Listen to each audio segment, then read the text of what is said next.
पुढे जाऊ एक वेगळी बातमी आहे। देवमाशानं गिळलं आणि देवानं तारलं।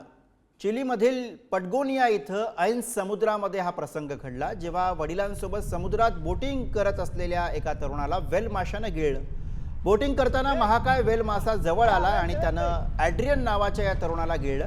पण याच दरम्यान वेल माशानं तोंड उघडलं, जेव्हा वडील डेल यांनी या मुलाला शांत राहण्यास सांगितलं। काही वेळानं या माशानं तरुणाला तोंडातनं बाहेर फेकलं आणि हा तरुण जिवंत बचावला। डेल यांनी हा सगळा थरारक प्रसंग आपल्या कॅमेऱ्यामध्ये कैद केला।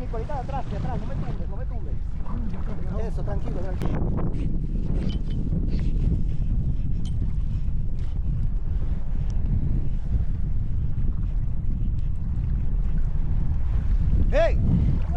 Ya, vente, vente. Tranquilo, agarra el bote, agarra.